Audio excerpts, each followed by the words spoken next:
Bueno, buenos días compañeros, compañeras, compañeres. Nuevamente nuestro compromiso, Patria Grande Latinoamericana, desde la Junta Interna de ATE Legislatura y por la radio Germán Abdala. Julio López y Adriana Sardín conducimos este programa. Así que Julio, buen día, ¿cómo estás? ¿Qué tal? Muy bien, buen día compañeras, compañeros. Acá estamos bien. Bueno, hoy con un programa va a ser muy interesante, que Muy seguramente ahora nos intenso. vas a comentar, va a ser bastante intenso, esperemos que la tecnología nos ayude y colabore. Pero bueno, ahora nos vas a presentar vos, ¿no? Seguramente qué es lo que vamos a Sí, tener.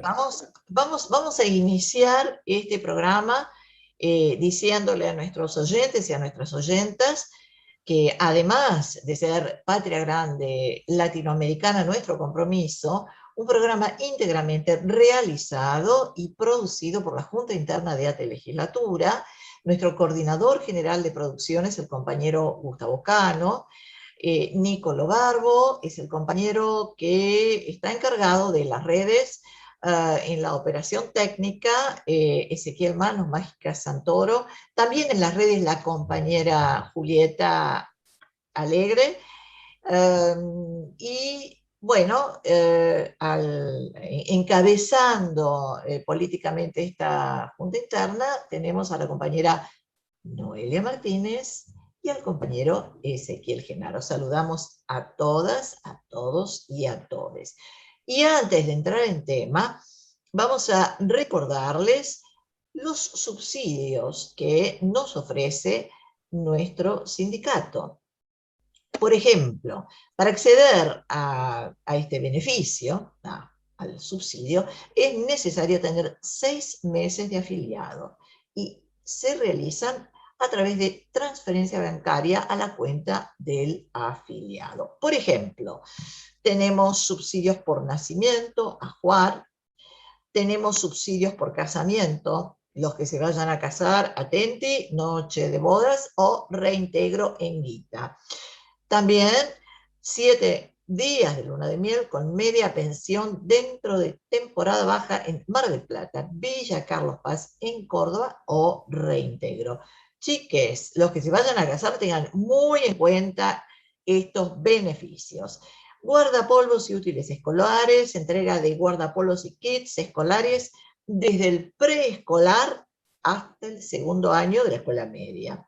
Tenemos la colonia de ATE, ahora que prontamente llegará el verano, prontamente, bueno, sí, en poco tiempo. Y todos los veranos, tus hijos y tus hijas pueden sumarse a la colonia de ATE, consultar con tus delegados. Generalmente en octubre empieza la inscripción, así que estén todos muy atentos. Y también algo no menor y muy importante en estos complejos tiempos, uh, préstamos. Entonces, consultar con la Secretaría de Acción Social por los préstamos que otorga el sindicato. Y a los trabajadores de sectores que tengan código de descuento para acción social, bueno, esto es muy, muy sencillo. Así que los préstamos según el convenio de cada organismo. Bueno, por ahora arrancamos con todos los beneficios que nos da nuestro sindicato. Bueno, ¿qué programón hoy, Julio? Después de, bueno, de comentarles a todos, a todas y a todes del disfrute de los beneficios, que es además nuestro derecho. Hoy vamos a contar con la presencia de Daniel Zeitún, nuestro columnista de Patria Grande, pero vamos a tocar también temas muy candentes, como por ejemplo, ¿qué está ocurriendo en Perú? Otro tema que es la Antártida, islas del Atlántico Sur, Malvinas, que es siempre nuestra preocupación soberana y que esto quede bien en claro, ¿no? ¿Tendremos a partir de ahora una columna fija sobre este tema, Julio? Probablemente sí, lo vamos a tener, vamos, por lo menos, no sé si todos los programas, pero va a estar Sí. presente, porque es muy importante, tiene que ver con la Patria Grande, obviamente. absolutamente. Y bueno, también recibiremos al compañero Alberto Más, haciendo una recorrida por Latinoamérica, pero básicamente enfocándonos en Cuba. Y finalmente cerrará el programa el compañero Ramiro Cayano Blanco, nuestro corresponsal desde Perú. Que ahí No, tenemos toda una desde situación. Brasil, desde Brasil. Tenemos toda una Así situación, vos que sabés que no solamente por la situación política en Brasil, sino por el tema de la situación ambiental. Ramiro creo que va a hacer mención a eso y va a basar un poco su informe sobre lo que está ocurriendo, digamos, sí, porque claro. no es algo de esta etapa del bolsonarismo, pero sí agravada por el Ah, bolsonarismo, donde eh, así como un adelanto. Estamos muy acostumbrados a hablar de que el Amazonas es el pulmón del planeta. Pues sí, sí, bien, sí, sí. ya no lo es. El Amazonas por la depredación, el aniquilamiento que se está haciendo de los bosques nativos, de los bosques amazónicos, se está convirtiendo ya en emisor, ya no es más sumidero, es decir, ya no recepta y no mantiene, digamos, Sí, sí, sí, sí, el sí, carbono, sí. sino que por el contrario emite gases a la atmósfera y eso es un problema gravísimo para el planeta, para el sistema planetario, ¿no? Sí, Así que bueno, de además, eso nos va a hablar seguramente. además, Julio, esto lleva décadas, ¿no? Lleva décadas, Claro, de modo claro. que sí es un tema central cuidar la casa común. Así es, tal cual, como usted lo ha dicho. Eso viene muy al caso por la importancia, digamos, que tiene hoy en día la proclama, digamos, que hace al mundo, digamos, llamando al mundo a cuidar la casa común, el Papa argentino, ¿no? Francisco. Sí, Es sí, muy claro, claro. interesante. Aprovecho para plantear, ya que me das este pie, de que a partir de mañana, el 1, 2, 3 y 4 de septiembre se está organizado por el Consejo Interuniversitario Nacional, se está, hay un congreso sobre la encíclica Laudato Si del Papa Sí, Francisco, que es llamada la encíclica, digamos, que dio pie, digamos, a que se trabaje en los foros internacionales sobre el tema del llamado a preservar el planeta, ¿no es cierto? Es muy importante, el Papa dice, es una encíclica social, porque la crisis no es una crisis ambiental, no es solamente una crisis económica, sino que es una sola crisis y es ecosocial. Es una crisis que afecta todos los ámbitos de la vida humana y del planeta, del mundo sí, natural. sí. Así que 1, 2, 3 y 4, el que le interese, puede entrar, puede buscar SIN, es decir, Consejo Interuniversitario Nacional, Laudato Si, Congreso, Laudato Si, y así se puede ingresar, es por plataforma virtual, van a estar expertos de todo el mundo, son 40 universidades aproximadamente de Argentina, nacionales y privadas, que lo están organizando, junto con miembros obviamente de la Conferencia Episcopal Argentina, que van a estar también presentes. Está dirigido a organizaciones sociales, sindicales, digamos, al mundo académico, etcétera. Así que es abierto para todo el mundo y yo creo que es de gran importancia participar. Hay una cantidad de mesas de expertos y bueno, uno puede entrar y elegir qué puede ver en estos 3 o 4 días del Congreso. Bien, dicho esto, cedo la Sí, palabra. sí, yo me he inscrito, así que, bueno, es absolutamente necesario que nos introduzcamos en esta cuestión, absolutamente necesario. Vamos a recordar lo del sorteo de hoy. Por favor.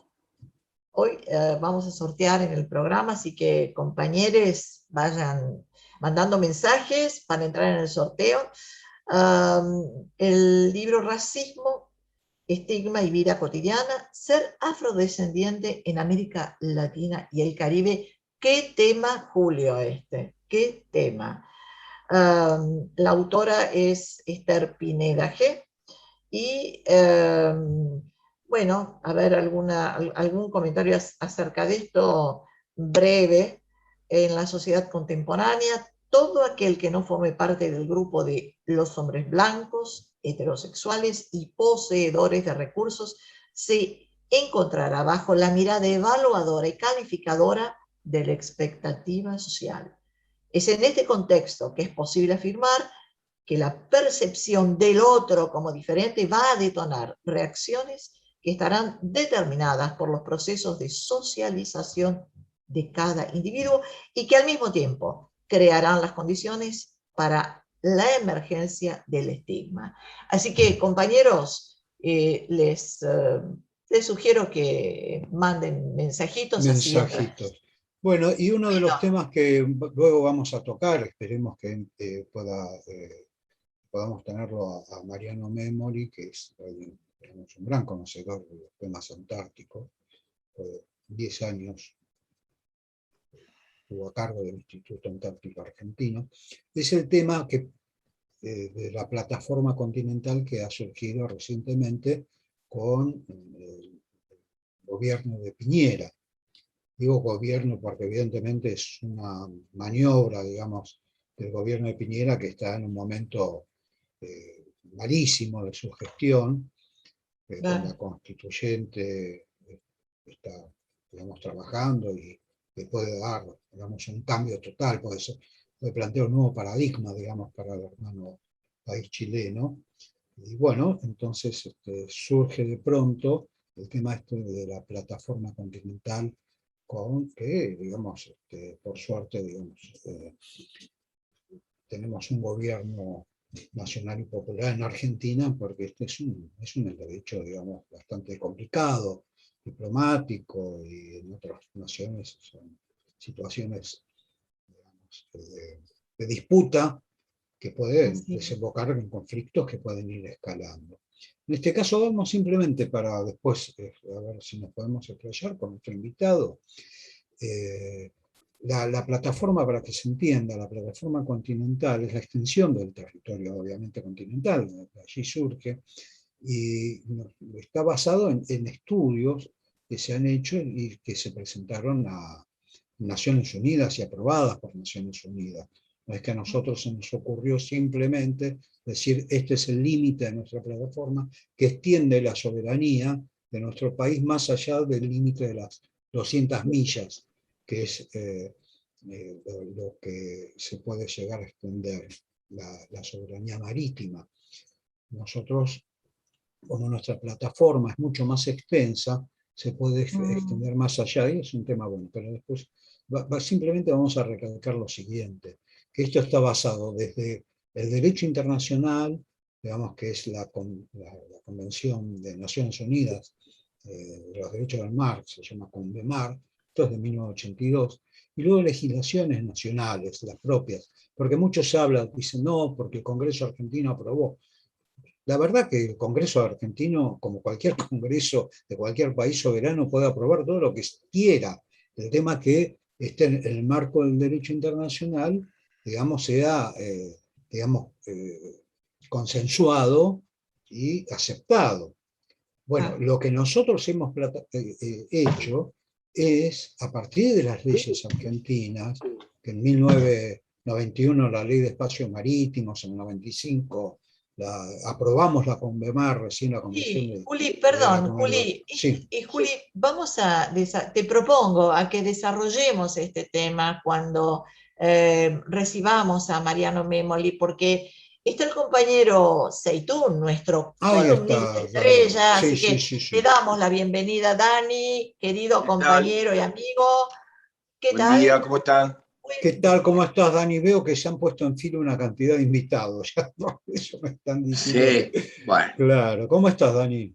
Bien, por suerte, muy bien, muy bien, muy bien. Yéndome Bueno, ya un ratito a trabajar. Bien, por suerte, bien. bueno, ¿y qué nos trajiste, Dani, para hoy, Bueno, lo para que este nos había programa? quedado pendiente de la columna la vez pasada, que yo quería hablar un poco de lo que era de la actualidad de Haití. Ya habíamos hablado algo un poco de la historia de Haití el año pasado, pero este año también pasaron cosas, ¿no? Claro, Recordemos sí, claro. la madrugada del 7 de julio, un grupo de hombres armados que nunca se supo todavía qué pasó, quiénes fueron los sicarios ¿Por quién fueron enviados? Porque hay pedido de recompensa por alguna información, casi 2 meses después no se sabe nada. Lo cierto es que en la madrugada de ese miércoles 7 de julio, un grupo de hombres armados ingresó a la residencia de Jovenel Moïse, el que era el presidente de Haití, el presidente de facto, ¿no?, de Haití, y lo acribilló a balazos. También se resultó herida su esposa Martín Moïse, que luego fue llevada a un hospital en Estados Unidos. Esto trajo más confusión e incertidumbre en un país que ya sabemos, como hemos hablado, tiene altos índices de pobreza, los peores de toda Latinoamérica, también con un gran debilitamiento de las instituciones y de la inseguridad. Ya lo habíamos dicho, este neoliberal Moïse había asumido en el 2017, tras ganar unas elecciones en las que habían sido acusadas de fraude, donde participó solamente el 21% del padrón, y de ahí en más, bueno, esa presidencia estuvo marcada por el autoritarismo, la corrupción, poco respaldo popular. Fue investigada por beneficiarse de distintos fondos, aplazó elecciones legislativas, disolvió el Parlamento, intervino el Poder Judicial, hubo periodistas asesinados, activistas feministas y abogados también asesinados, se ejecutaron masacres en barrios populares. Todo esto en los últimos 4 años. También hubo protestas contra el aumento del combustible, contra la corrupción, así que todo esto fueron los reclamos que hubo para pedir la salida de Moïse, que tenía que ser el 7 de febrero, pero el mandatario asesinado desconoció toda esta situación y él sostuvo que su mandato terminaba en el 2022. Terminó un poco antes porque lo reventaron a tiro, ¿no? Pero no importa. Así que iba supuestamente a convocar elecciones legislativas y presidenciales para septiembre, pero esto fue rechazado por la población, así que una vez consumado el asesinato del presidente de facto, hubo varios políticos que se disputaron el sillón presidencial, entre ellos Joseph Lambert, que es el que terminó uno de los que se postulaba, pero el que terminó siendo presidente provisional fue Claude Joseph. Así que, bueno, nada, estas fueron las cosas que pasó en Haití, que además es uno de los países a los que empezaron a llegar muy de a poco, por ejemplo, las vacunas. Recién en 19 de julio el país recibió las primeras 500.000 dosis de la vacuna contra el coronavirus del fondo COVAX, que empezaron a usarse desde su capital, Puerto Príncipe, y en el medio de todo esto, además, Haití fue sacudida por un terremoto el 14 de agosto, que dejó a otras más de 600.000 personas en situación de precariedad, ¿no? Así que en el medio de todo eso también tuvieron este terremoto que fue de 7,2 grados, todo esto en una isla, en un país que forma parte de una isla, que cada vez la está pasando peor. Así que bueno, esto es lo que tiene que ver con la actualidad de Haití hoy, ¿no? Claro.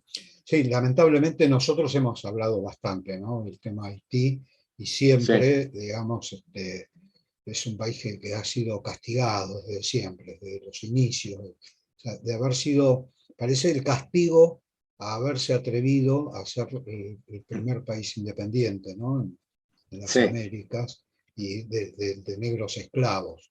Parece, sí, que eso nunca fue perdonado, y es lo que siempre sucede. Vos sabés que lo que a mí me llama la atención, voy a ser muy breve con esto porque ya tenemos, creo, también a nuestro próximo invitado, que Moïse en realidad ocupó cargos públicos con el presidente anterior, era un sector de derecha. Moïse parece que empezó a virar a una política un poco más, digamos, consecuente con los intereses populares.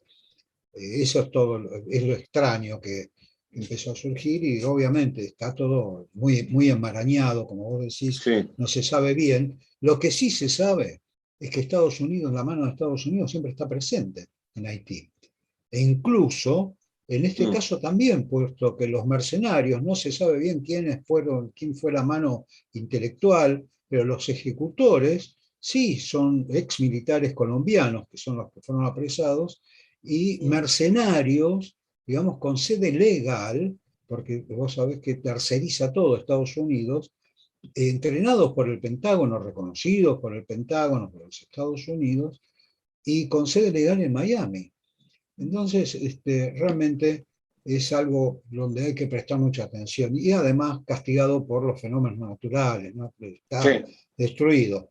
Y para terminar, todo el dinero que Estados Unidos invierte en tropas y en subvertir el orden institucional en los países, la verdad que con Haití hubiera sido suficiente como para tener una real reconstrucción. A lo que Estados Unidos le llama reconstrucción, lamentablemente nunca hemos visto el resultado, como es el caso de Afganistán, ¿no? Después de Sí. 20 años, 4.000 millones de dólares al año. Sí. 4.000, 20 años, ¿no? Lo que Bueno, pasa es que esa es Haití la ni siquiera situación de tiene una Haití. ubicación geopolítica importante y tampoco tiene recursos naturales que le sean de interés a las potencias. Haití, Claro, no Haití. tiene nada de eso. Sí, sí, bueno, lo que pasa es que tiene, acordate que es la española, ¿no? Es la española que junto con la española es la isla. Sí, pero Cuba también era española y sin embargo Cuba está frente a Estados Unidos, tiene otra ubicación Bueno, geopolítica. tiene, claro, y tiene otra, se ha parado de otra manera.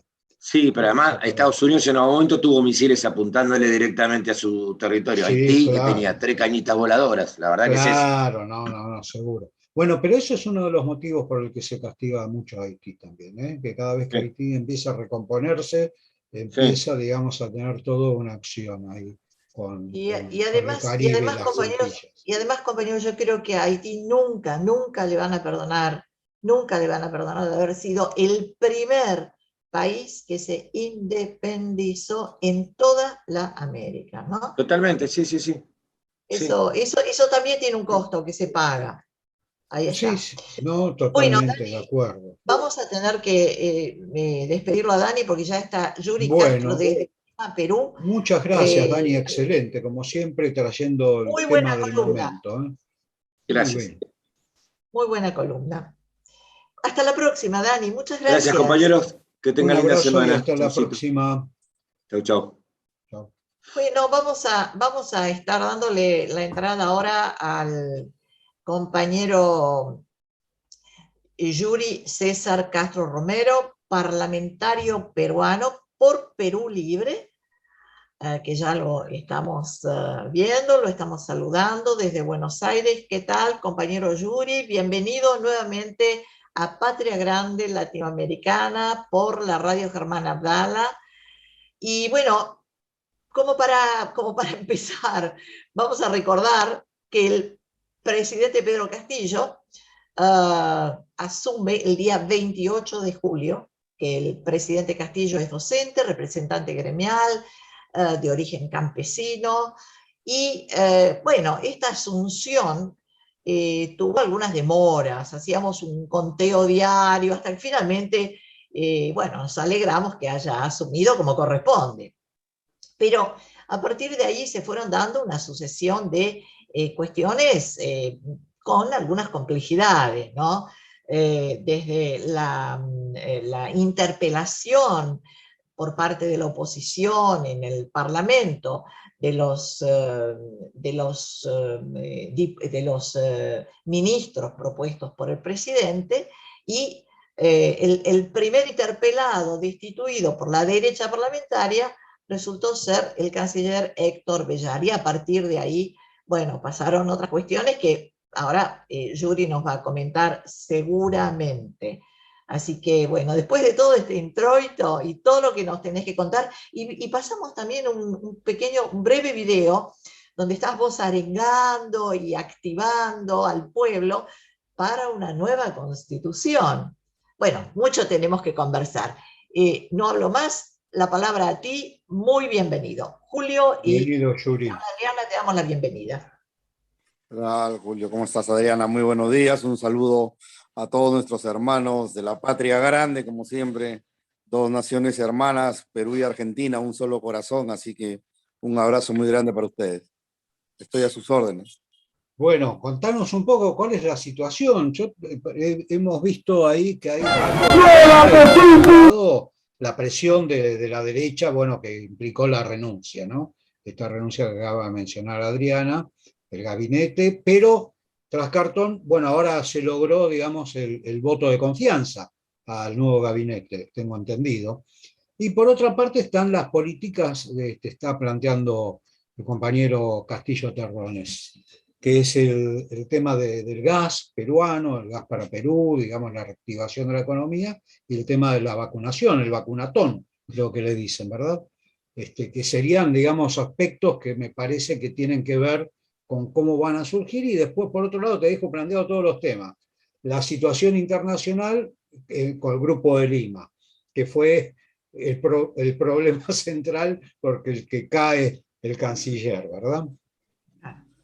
Bueno, en primer lugar, a ver, tenemos la situación política en el Perú, obviamente, no podemos tapar el sol con un dedo, no es estable. Lastimosamente, la derecha siempre pide un año de luna de miel para sus gobiernos cuando entran, pero nosotros ni siquiera habíamos asumido y ya nos estaban cuestionando, nos estaban poniendo zancadillas. El caso incluso antes de que el maestro Pedro Castillo asuma, ya estaban intentando dar un golpe parlamentario, incluso hablaron hasta golpe de Estado militar, ¿no? Teníamos a figuras democráticas o demócratas como Mario Vargas Llosa, ¿no? Llamando a los militares a levantarse y dar un golpe de Estado. O sea, esa democracia de la cual habla siempre la derecha es democracia mientras ellos ganen las elecciones, mientras ellos mantengan el poder, pero claro, cuando gana un partido de izquierda, ahí ya las elecciones no sirven, no valen, ¿no? Ya no somos electores, somos electontos o electotarados, como nos llama la derecha en sus canales, ¿no? Y bueno, o sea, la derecha en el Perú es una de las derechas más rancias, más recalcitrantes que existe en América Latina. No por ello, también recordemos la historia. Fueron ustedes y nuestros hermanos de Venezuela los que tuvieron que venir a liberar al Perú de la colonia. Los peruanos estaban comodísimos con la colonia. Y los nietos, bisnietos, tataranietos de esos peruanos cobardes que no querían la independencia del Perú y que preferían transar con la corona española son los que han gobernado durante 200 años.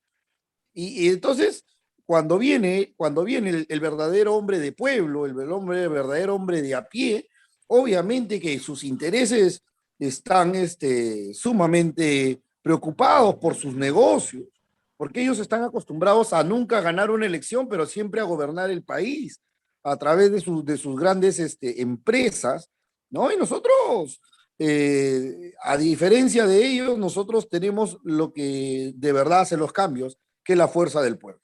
Y yo soy uno de los dirigentes del partido, ¿no? El secretario de organización de Lima Metropolitana. Ustedes saben, Lima es la capital del Perú y la ciudad con mayor población.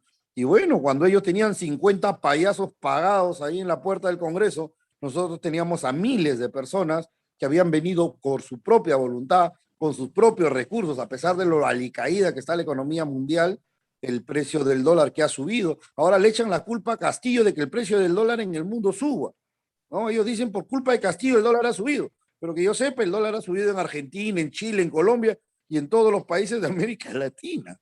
Entonces, ahora ellos quieren meterle ese cuco al peruano de que por culpa de Castillo el dólar está subiendo. Y bueno, obviamente, como sabemos, somos una colonia económica de Estados Unidos. Cuando el dólar sube, los precios de los alimentos y otros productos también suben, ¿no? Porque sube el petróleo, sube la gasolina y sube todo. Entonces, ellos quieren, o por lo menos los medios de desinformación en el Perú, quieren achacarle, ¿no?, a Pedro Castillo la subida del dólar.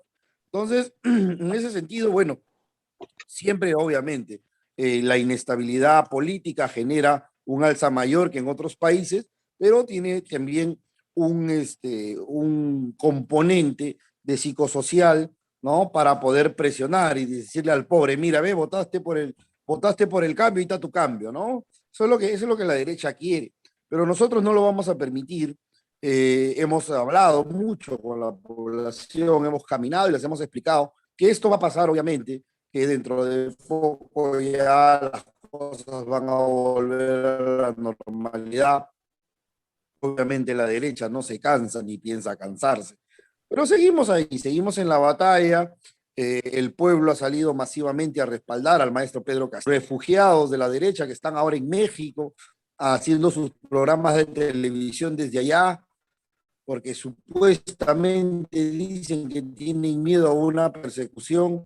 por haber incitado a la población a levantarse, ¿no? Mostrar armas de fuego en televisión en señal abierta para poder incitar a la violencia, Pero los ¿no? allanamientos lo Entonces, está sufriendo Perú esa es Libre, la tengo derecha entendido.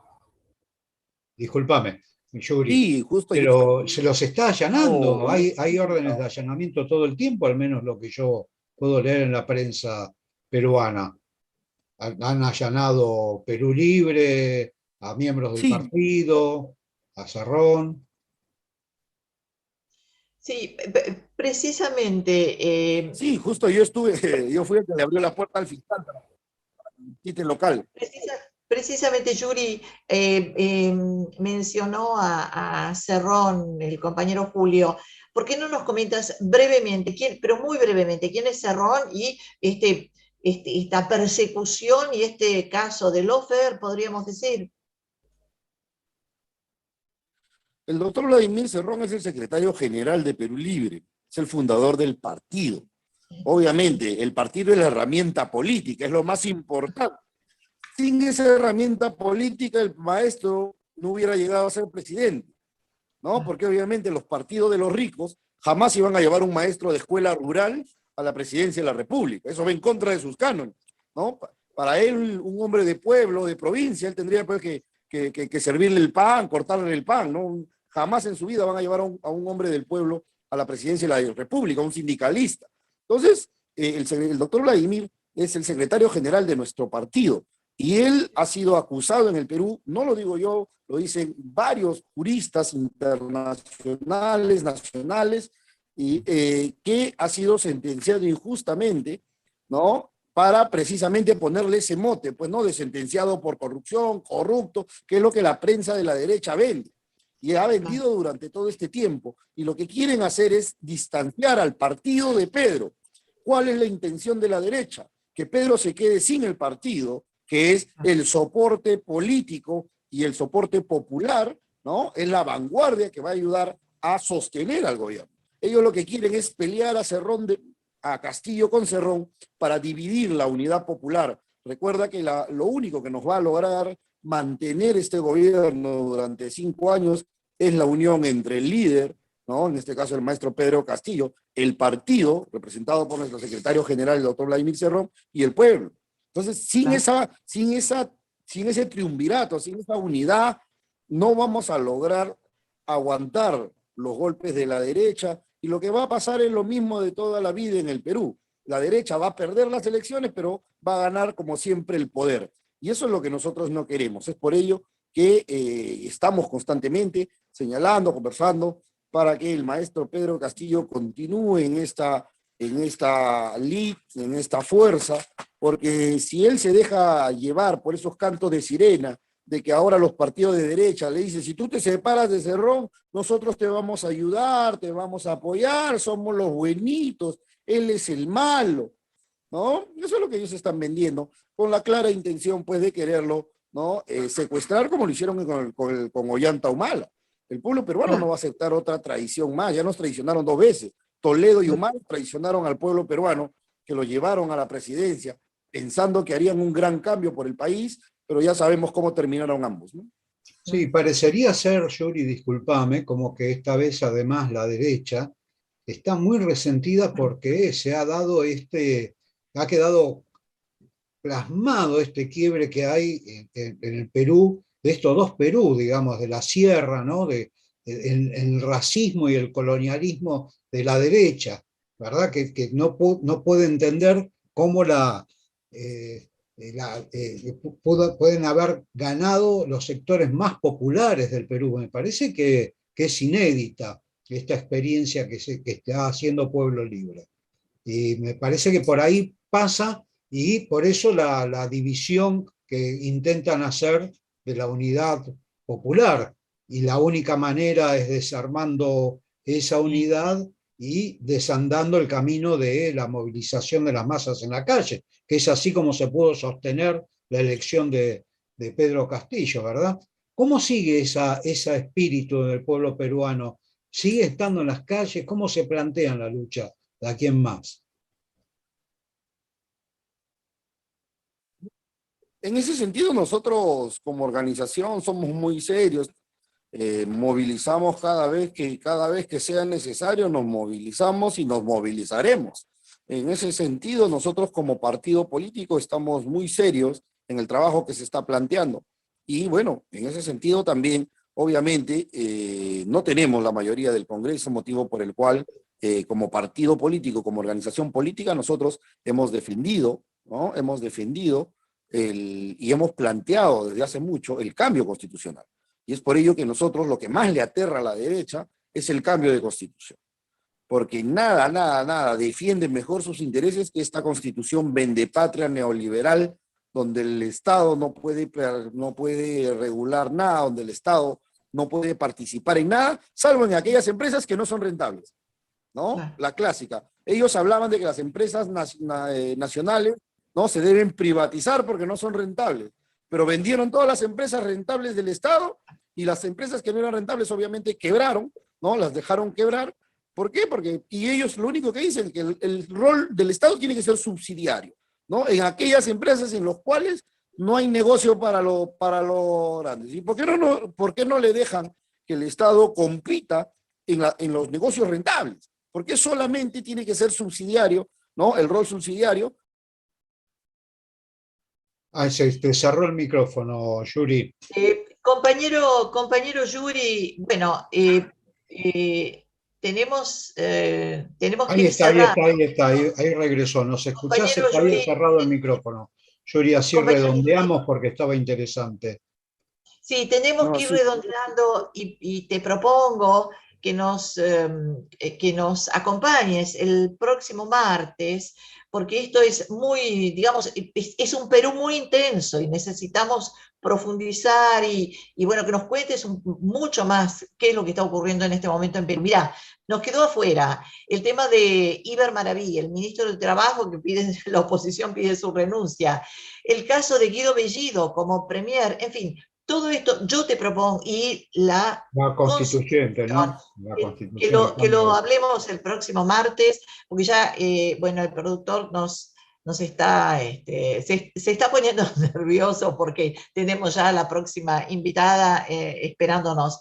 Así que acá te tenemos que despedir, te agradecemos muchísimo, como siempre, que nos acompañes tan amablemente, querido compañero y hermano peruano.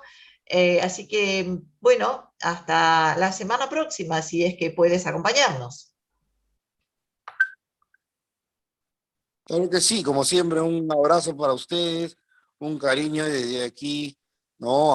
Hasta la hermana tierra de San Martín. Y bueno, como siempre, va a ser un cariño, algo muy importante. Somos países hermanos y necesitamos seguir en esta lucha por una patria grande. Un gran abrazo. Un gran Muchas abrazo gracias. solidario, Yuri. Hasta la próxima. Bueno, vamos a una tanda muy... Justo empezó no sé si a todos nos pasaba, pero empezó a escucharse mal el sonido y verse mal la imagen, ¿no? Llegamos Sí, justito. sí, sí, hubo un problema con el sonido, pero bueno, ahora seguramente ¿Tenemos ya no. tanda, Adriana? Pero brevísima, Por brevísima favor. tanda, porque Belén tiene tantas cosas para contarnos. Bueno, cómo no.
Bueno, una vez más le damos la bienvenida a nuestra compañera Belén Torres, actriz, narradora y aliviadora de almas.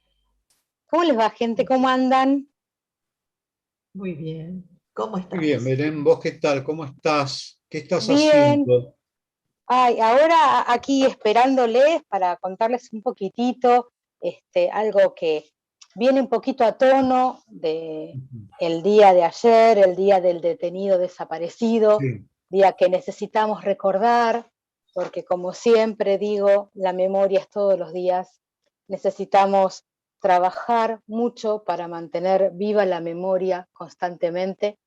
Y a propósito de ello, quería contarles hoy algo que tiene que ver justamente con la memoria, que a tiene ver, que ver con estos hilos que son la memoria. Vieron que a veces uno tira de un pequeño hilo de la memoria y empiezan a aparecer un montón de historias que otro sabe que se acuerda.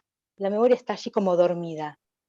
Bueno, Los hilos de la memoria es una propuesta que está en escena actualmente en el Teatro del Alambique, en Villa Pueyrredón, que trata sobre una parte muy oscura de nuestra historia, quizás la noche más oscura de nuestra historia, que tiene que ver con aquellos que han sido víctimas del terrorismo de Estado, quizás de la forma más perversa, aquellos que han sobrevivido, que han sido hijos, hijas de detenidos desaparecidos, que han sido apropiados y que su identidad ha sido sustituida y que han vivido años de su vida creyendo que eran otras personas.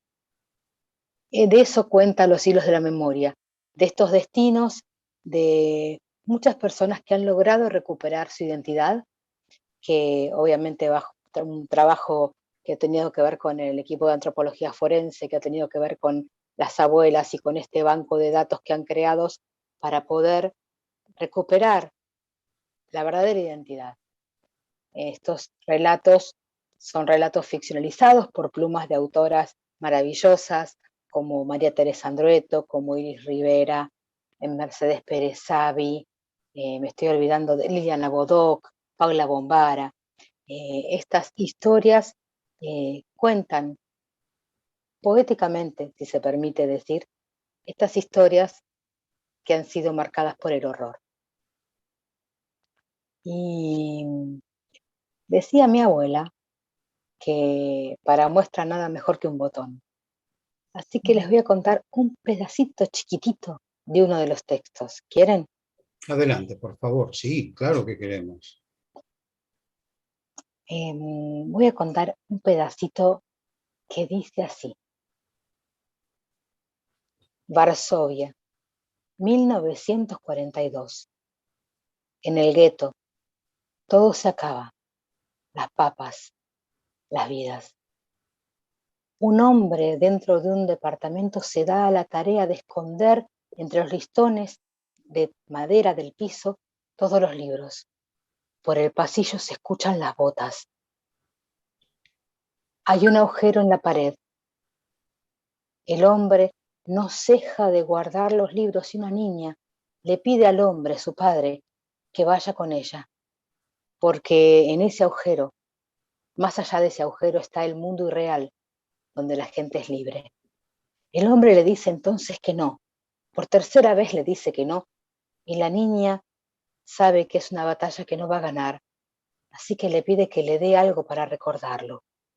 El hombre le da entonces un libro, su libro, con sus memorias.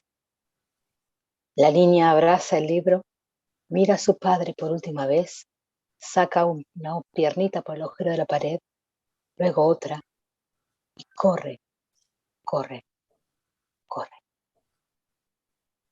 Rosario, 1978. Golpean a la puerta y la mujer sabe que es mejor abrir porque de todas formas van a entrar. Abre y los hombres de las botas, fusil en mano, rompen todos los tapizados de los sillones. Dan vuelta a todos los muebles y la punta del fal tira todos los libros de la biblioteca. Instintivamente ella quiere tomar uno con sus manos, pero un culatazo en la nuca la obliga a caer. Agarra así un libro su libro, mientras la voz del mayor indica que quemen todos los libros. Ella mira a sus libros mientras se la llevan a la rastra y piensa que los debería haber donado, y es de lo único que se arrepiente. Buenos Aires, 1994. El estruendo y después el horror. Un credo de voluntades, un arcoíris de credos. Se dan cita en los escombros de la AMIA. Allí buscan entre los escombros con vista de lince trabajo de hormiga para rescatar los objetos. Todos saben que cada objeto que se rescate aleja un poco tanto odio y tanta muerte. Una chica gordita rescata un libro y se lo pasa a un chico alto, muy alto, que se lo pasa a un chico judío, que se lo pasa a un chico muy bajito, que se lo pasa a un musulmán, que se lo pasa a un agnóstico, que se lo pasa a un rescatista. Y el rescatista guarda en una caja libro tras libro tras libro. La caja repleta de libros lleva a la Fundación Igó, y allí un bibliotecario se da la tarea de limpiarlos, de reconstruirlos. Cada libro que rescata le pasa la mano por sobre la tapa y como un rezo silente le agradece rescatar la memoria de todos y lo coloca en un estante, libro tras libro, y finalmente toma otro, lo limpia y como un rezo silente agradece que rescate la memoria de todos y coloca en el estante un libro que ya ha escapado al horror 3 veces.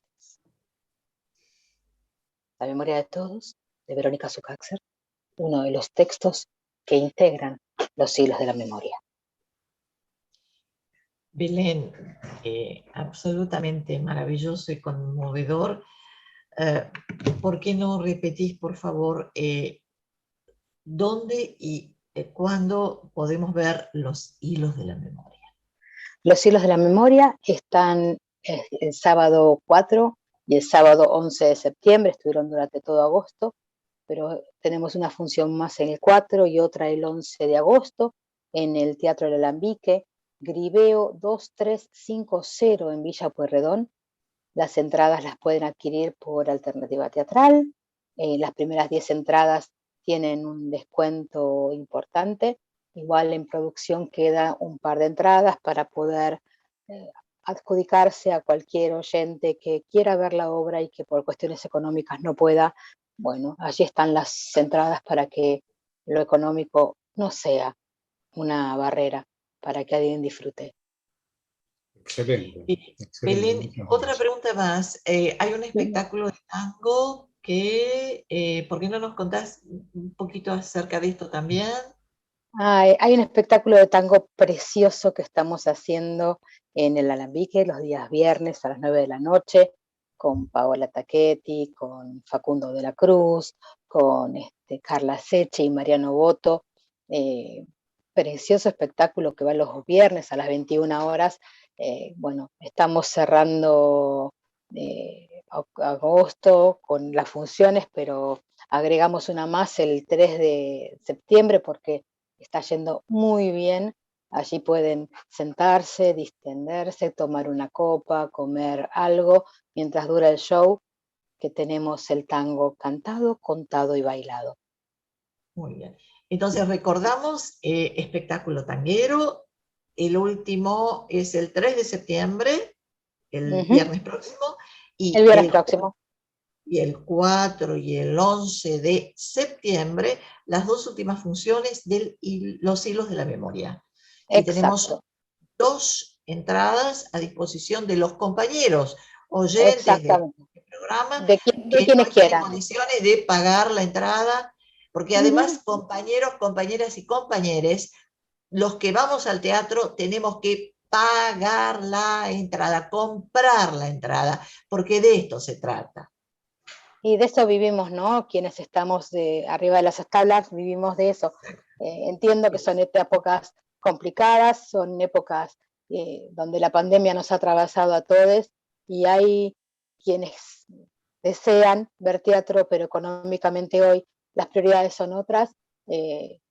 Como decimos, la patria es el otro siempre, entonces hay 2 entradas para este viernes, 2 entradas para para este sábado, 2 entradas para el sábado que viene, para quienes Sí. quieran ir y no puedan darse un gustito de venir a tejer memoria.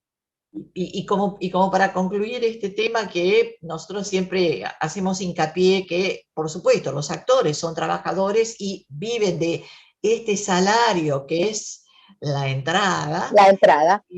La entrada, también existen siempre las posibilidades de un 2x1, en fin, de muchas alternativas.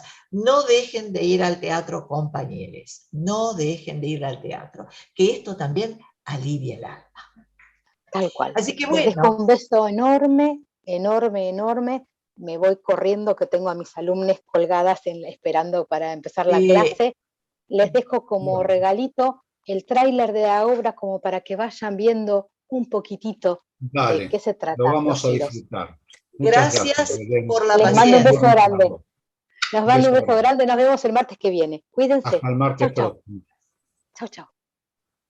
Muy breve, lindísimo, lindísimo lo de Belén siempre, muy conmovedor, pero ahora vamos rajando, así te lo digo, Julio, a una tanda.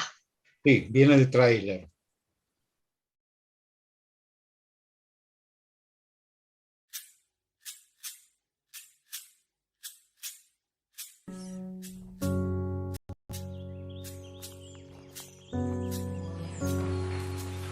Mi memoria es blanca, elástica, como pequeños hilos.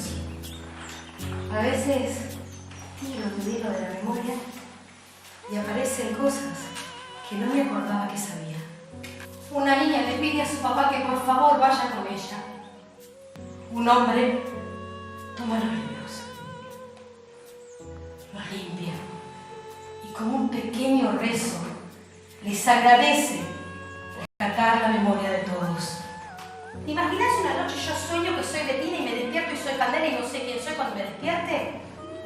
Yo le pregunté dónde y ella me dijo, desaparecidos.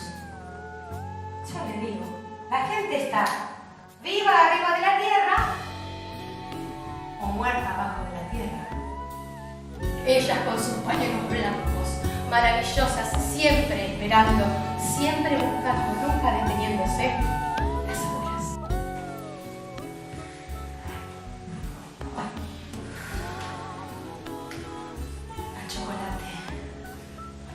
A chocolate y tinta. Huele la caja.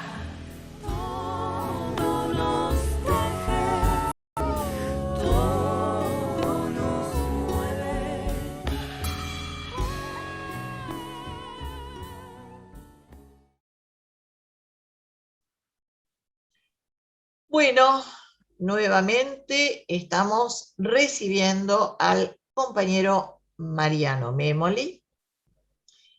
El compañero Todavía no lo Memoli. veo, Adriana. Creo que se está conectando recién. Ahí Ahí está está. ¿Qué entrando, tal? ahí ¿Cómo está estás, entrando. Mariano? Así que le Bienvenido vamos a dar la nuevamente. bienvenida al compañero Memoli, presidente de la Fundación Pro Antártida, y bueno, ya amigo del programa, lo hemos recibido muchas veces, así que bienvenido, Julio y Adriana, te damos la bienvenida, y como para arrancar, comenzamos pensando esta historia de la plataforma continental argentina, y bueno, vemos que esta decisión que por voto unánime el Congreso votó en el año 2009 y fue aprobada por las Naciones Unidas sin objeción de Chile, del hermano país de Chile, ahora estamos como comenzando a sentir como un craquelé, ¿no? ¿Qué nos podés contar acerca de esto, Mariano? Pues, discúlpame, antes que de esta presentación que has hecho de Mariano, una cuestión. Mariano acaba de terminar recientemente un seminario internacional excelentísimo, realmente magnífico, maravilloso, del cual también he participado, Visiones de la Antártida, donde han confluido expertos en diversas materias concernientes a actividades en la Antártida, de diversos países, europeos, búlgaros, ecuatorianos de nuestras Américas, hermanos chilenos. Y es increíble cómo el Antártico tiene todo un espíritu muy especial. Entonces, yo quería también introducir esta situación, porque nosotros hablamos de una Antártida sudamericana también, y esto que viene a poner el presidente Piñera, por eso yo hablo del gobierno chileno de Piñera, que es una situación distinta a lo que pasa realmente con la presentación de la plataforma continental argentina en el marco de la Conmebol en Naciones Unidas, aprobada en el 16, ¿verdad? Entonces quería poner esto en situación para que a partir de ahí se explaye Mariano y nos ilustre un poco con todo su conocimiento y nos pueda explicar de qué va todo esto. Gracias, Mariano, y disculpame esta introducción. No, nada que disculpar, Julio. ¿Qué tal, Adriana? Buen día. El gusto de saludarlos a ambos y a todos los y las compañeras de ATE, ATE Legislatura y ATE en general. Miren, fue tal cual, lo que vos decís es tal cual. La idea del simposio Visiones sobre Antártida era que se conociera lo que piensa cada una de las personas que ha tenido una importancia grande en esta cuestión. Entre ellos estaba Ferrara Walker, que es un académico chileno que tenía una visión también conjunta, pero acá tenemos dos Chiles en nuestra América. Tenemos, por un lado, el Chile del pueblo, el que está debatiendo una nueva constitución, el que tiene como presidente de esta convención constitucional constituyente a una compañera que proviene de los pueblos originarios. Entonces, ese es un Chile. Y el otro es el Chile en donde la dictadura pinochetista se sigue viendo con buenos ojos. Entonces, Piñera, que en estos momentos está perdiendo cada vez más sustento electoral, trata de fidelizar a los propios y saca esta medida respecto a esta pretensión que tiene Chile en el Atlántico Sur. Por otro lado, no me sorprende demasiado que esto pasara.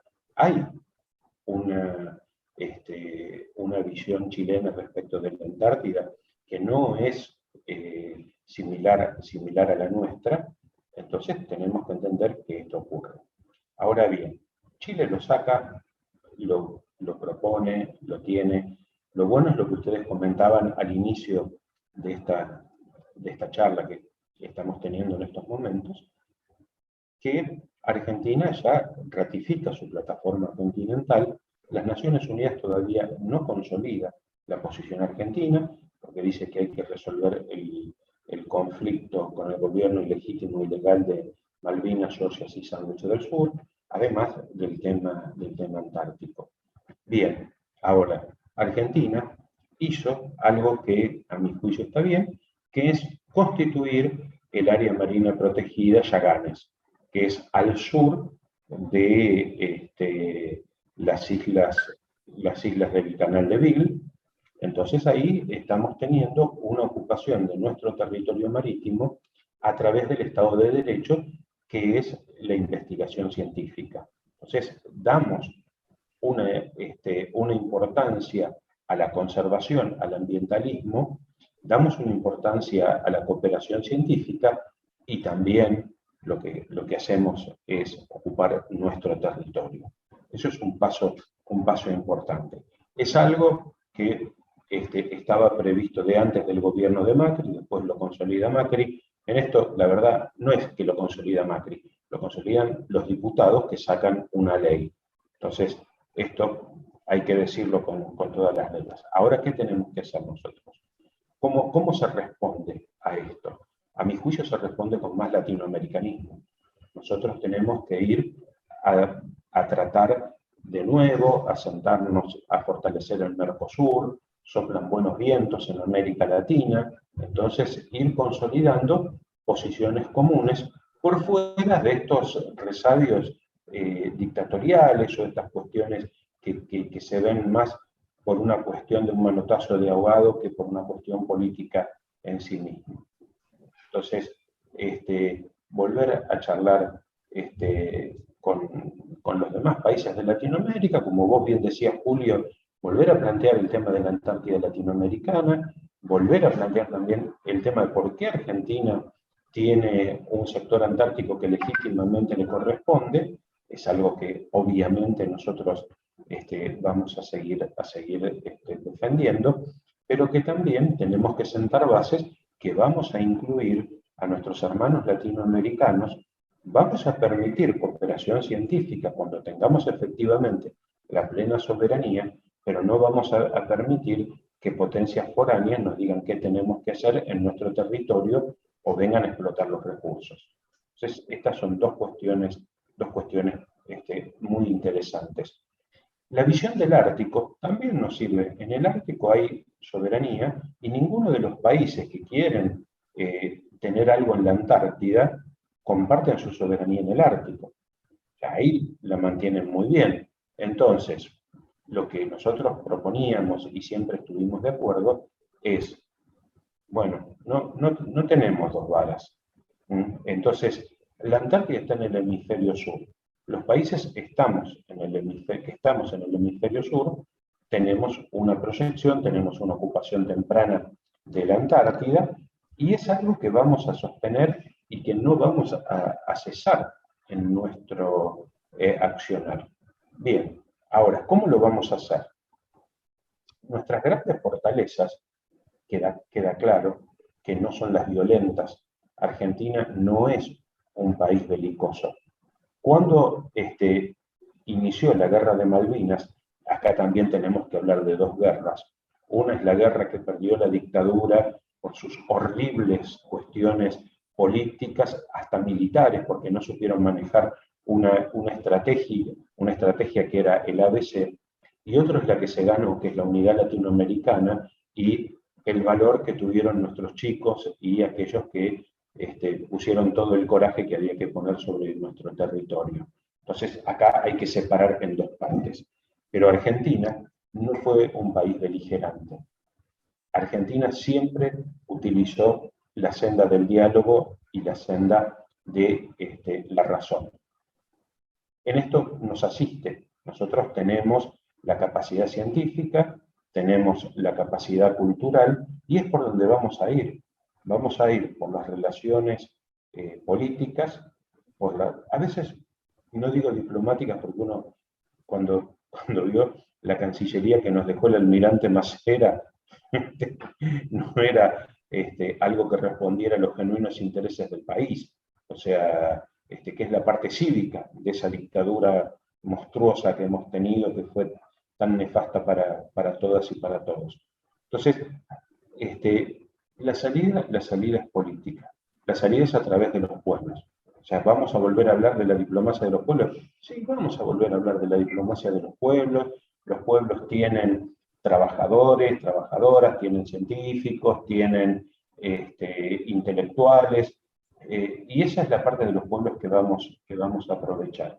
Entonces sería la política de los pueblos. Y no nos vamos a agredir, no hay que agredirse con Chile. ¿A quién beneficia que nos peleemos con Chile? A los que están ocupando ilegalmente con una base militar de las más grandes del mundo en nuestras Islas Malvinas. A esos beneficia. Al Chile lo beneficia poco y nada. A Chile le conviene sentarse a hablar con Argentina y, como dijimos en este simposio, ver cómo seguimos juntos a pesar de las diferencias que tenemos. Así que creo que esto es la forma de salida que tenemos y que tiene Chile también. Mariano, respecto de esto que estás diciendo, que evidentemente no nos conviene ni a Chile ni a nosotros pelear, ¿no?, en esa superposición que tenemos de reivindicación soberana en la Antártida, que es algo que podemos tratarlo con países hermanos.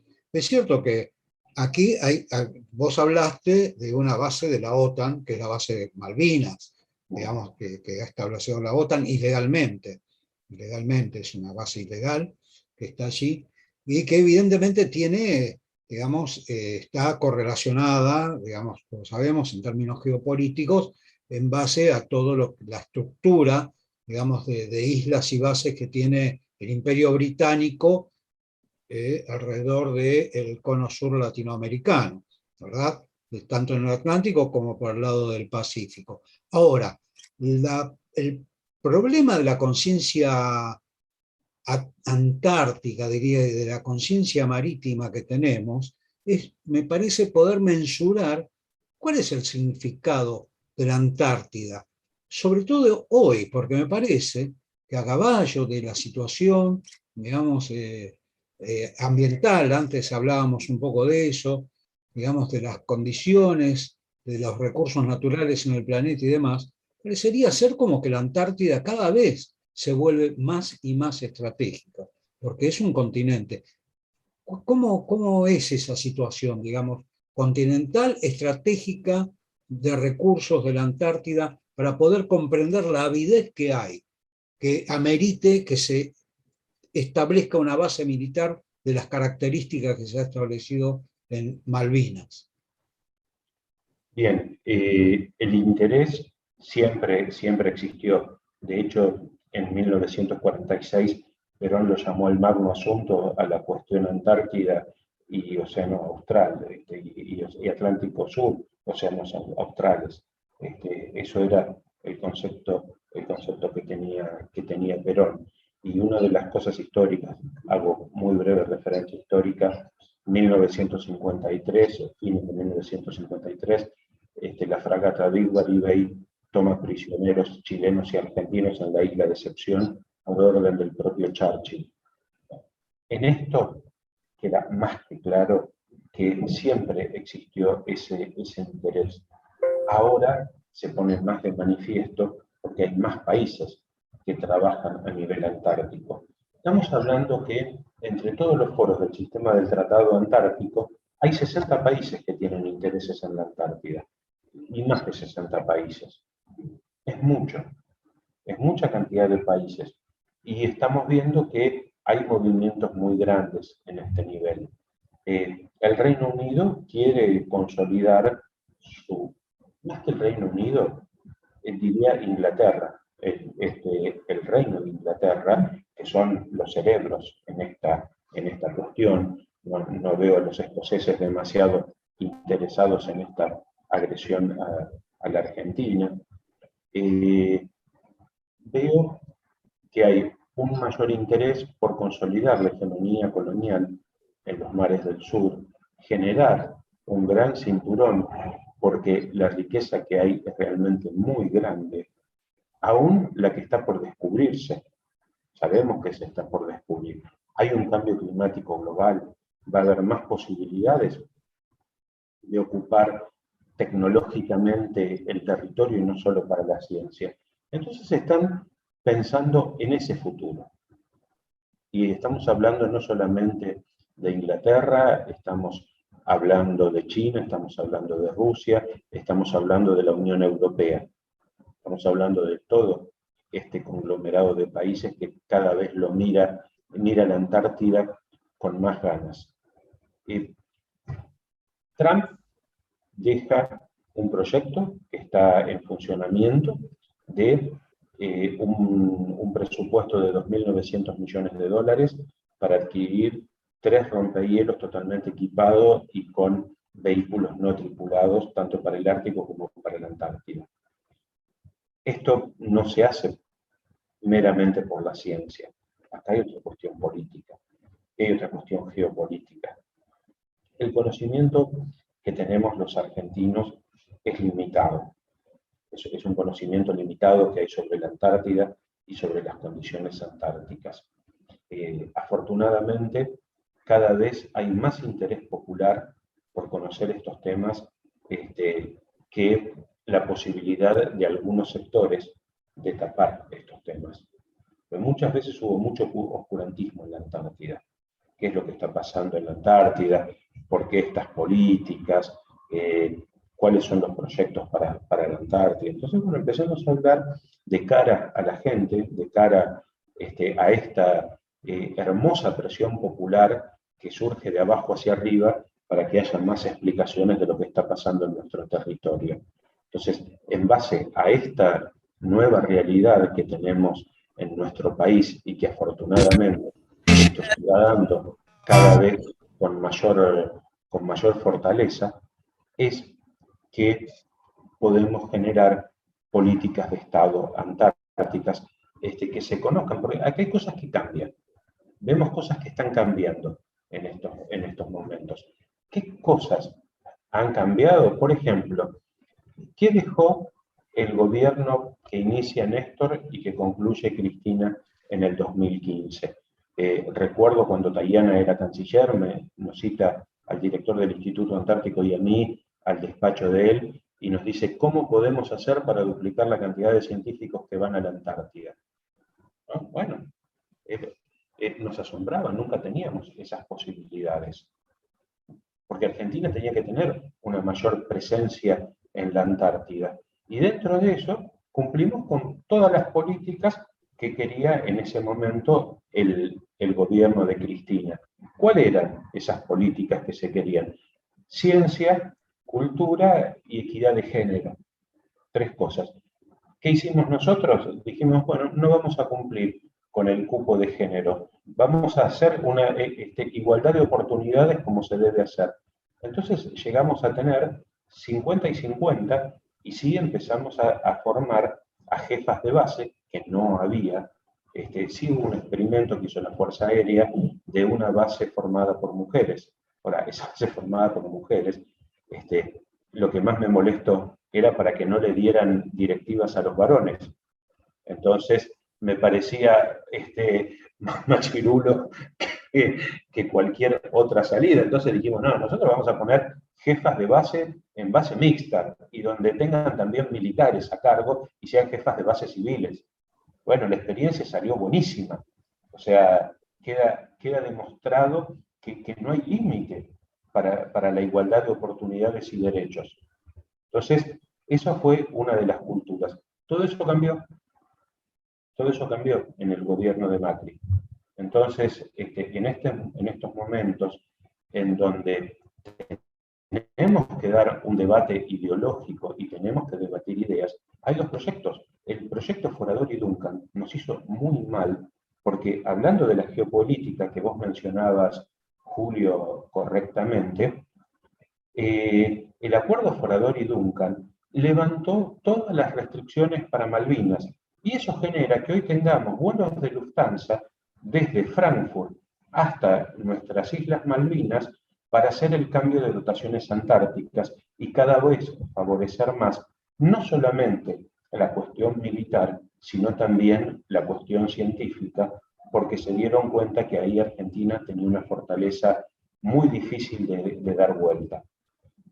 Entonces, hicieron esto. Y después existe algo que es muy difícil de quitar, que es la teoría del acto propio. Argentina, con un gobierno legalmente constituido en un Estado de Derecho que funciona a pleno, dice que hay que levantarle las restricciones a Malvinas. El resto de los países de Latinoamérica, el GRULAC, el G77, dijeron, nosotros resignamos relaciones con Gran Bretaña para apoyar a Argentina, y Argentina deja de tener políticas de Estado anticolonialistas. Ahora, es difícil dar vuelta a la hoja. Podemos darla, sí, estamos en condiciones de dar vuelta a la hoja.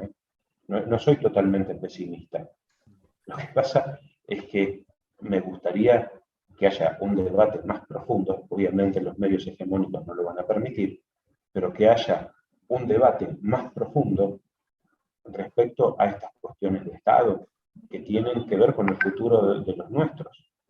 Mariano, mirá, discúlpame, tengo que interrumpir. Por un lado, porque ya tenemos, me está diciendo el productor que ya tenemos un compañero que está ingresando también al programa, pero por otro lado, yo creo que esto que acabas de decir, y que yo mencionaba antes, ¿no? la importancia estratégica que tiene Antártida, pero no solamente para Argentina, para la humanidad, lo que es el continente antártico, Y para nosotros, especialmente, considerarlo como lo que es, como una política de Estado que fue arrasada por el macrismo. Fue arrasada. Porque tenemos que tratar de concatenar y entender de que es el Atlántico Sur, que tiene que ver cuando se habla de la hidrovía, la cuenca del Plata, todo eso tiene que ver nuestro litoral marítimo con las Islas Malvinas y la proyección antártica y el paso bioceánico. Entonces, como son cuestiones de crear conciencia, de debatirlas, de tenerlos permanentemente, digamos, en la agenda, por lo menos en esta agenda que nosotros podemos plantearnos como organizaciones populares, como trabajadores, en nuestro caso como trabajadores legislativos que los llevamos constantemente, que queríamos proponer si podemos seguir avanzando, digamos, que nos plantees, digamos, para los compañeros de ATE Legislatura y a los compañeros de ATE a los que nosotros llegamos y a los compañeros que nos siguen en general, que nos vengas, que nos plantees en unas próximas columnas, digamos, tópicos sobre los temas antárticos que deberíamos tener en cuenta, digamos, para debatir, para llevar, digamos, como agenda desde el plano de vista de, nacional y popular, digamos, porque siempre tenemos que tener estas dos visiones, ¿no? Hay una grieta que siempre ha existido y que va a seguir existiendo. Siempre va a haber aquellos, recordemos que Hussein fue el que planteó, digamos, el desarrollo científico en su momento para un núcleo, digamos, de investigación y después fue desmantelado en los 90.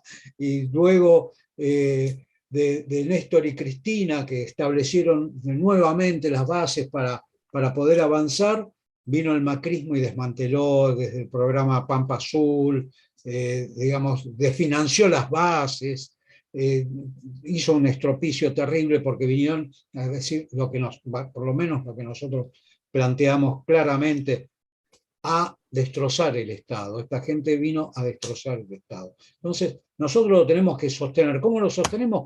Con debate. Para poder debatir hay que tener conocimiento y solamente conociendo, como dice un gran amigo en común, Julio Urien, se puede amar, no se puede amar lo que no se conoce. Hay que conocerlo y hay que tener sustento para poderlo debatir. Te queremos invitar entonces a un próximo programa, puede ser, con Sí, estos sí, cuando tópicos. quieras. Cuando Por quieras. favor, lo organizamos y avanzamos con eso. Así que bueno, Perdón, y si me sí, permiten intervenir, cómo no, por estaríamos favor. inaugurando la columna referida exclusivamente a Antártida, Atlántico Sur e islas del Atlántico Sur, lo cual para nosotros desde el punto de vista y desde el lugar de la soberanía es fundamental. Así que muchas gracias, ¿Te parece bien, Mariano. Mariano, entonces? Sí, sí, sí, dale. Aquí lo Compromiso hablamos público. así, porque Eh, Tenemos a Ramiro que firma mientras espera el turno como testigo, ¿no? Tenemos un bueno, testigo. Ramiro tiene mucho que ver, creo, también con esas cuestiones del Atlántico y demás, y en su gente y su familia. Bueno, Sí, te agradecemos saludos. mucho. Bueno, un gusto, Un, hasta pronto. un gran abrazo y hasta la Gracias, próxima, muchas entonces. gracias. Bueno, si te parece, Julio, vamos a una tanda. Vamos.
Bueno, oyentes y oyentas de Patria Grande, estamos nuevamente con el compañero Ramiro Cayano Blanco, a quien le damos la bienvenida, es nuestro corresponsal en Sao Paulo, Brasil. Así que, ¿qué tal? Bienvenido una vez más, ¿Qué tal, compañero Adriana? ¿Qué tal, Ramiro. Julio? ¿Cómo están? Muy bien.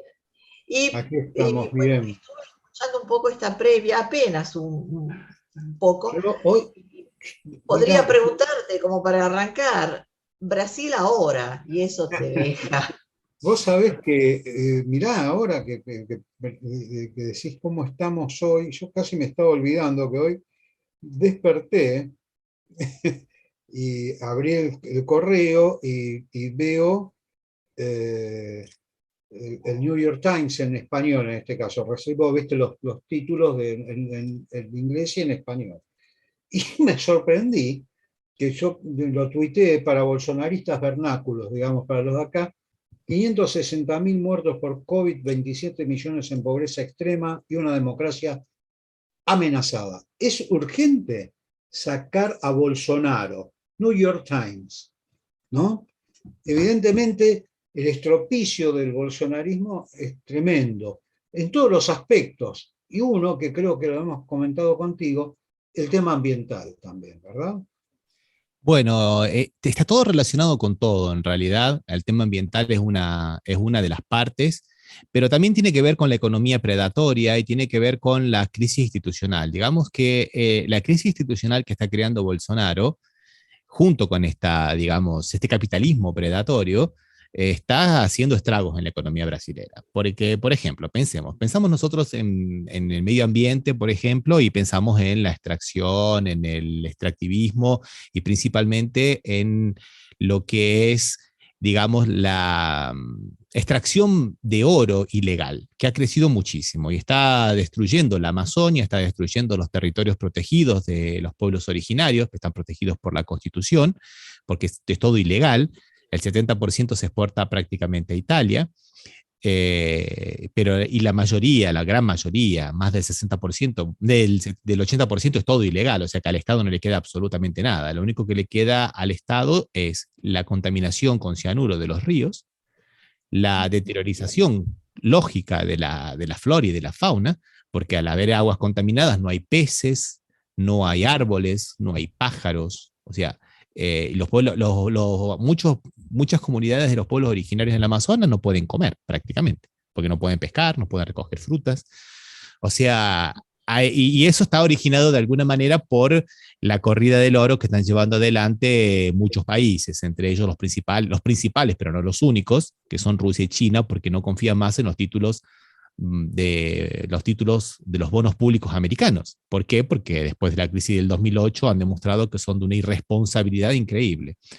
Entonces, está muy relacionado con lo que es, digamos, el capitalismo predatorio también financiero, a donde cada vez hay que darle más garantías a la gente que tiene dinero para invertir, y eso crea problemas impresionantes. Por ejemplo, pues tomemos un caso que es uno de los que está, digamos, afectando más la economía y a nivel social acá en Brasil: el precio de la gasolina, el precio de la nafta. El precio de la nafta acá en Brasil, después del 2016, del derrocamiento de Dilma Rousseff, está regulado por tres variables: el precio internacional del barril, del crudo, lo cual a veces está, como todo el mundo sabe, oscila, ¿no? De acuerdo al humor de Wall Street.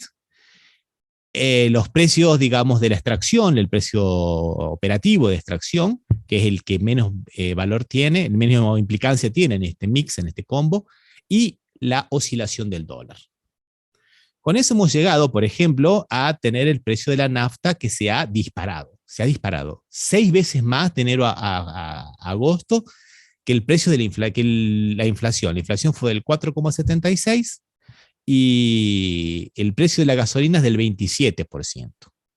Y eso significa más comida cara, porque se transporta los dos. Como digamos, cada vez hay menos huertas y menos granjas cerca de las ciudades consumimos alimentos de más lejos y de peor calidad, con más agrotóxicos, lógicamente, y más químicos para poder mantener la cadena de frío artificialmente. genera también el aumento de en los alquileres, porque uno de los principales rubros del aumento de los alquileres es justamente el precio de la gasolina. Significa, inclusive, para que se hagan una idea hasta qué punto llega, a partir del 2016 para acá hubo en Brasil, y en el mundo entero de alguna manera, pero en Brasil mucho más, lo que se llama la uberización de la economía. Entonces, gente que salía del mercado laboral porque tenían algún empleo en alguna multinacional, en alguna empresa, se dedican a trabajar de Uber, de choferes, de aplicativos, no solamente Uber, hay otros. El 25%, según el sindicato, ha dejado de esa actividad porque no les conviene, pagan para trabajar.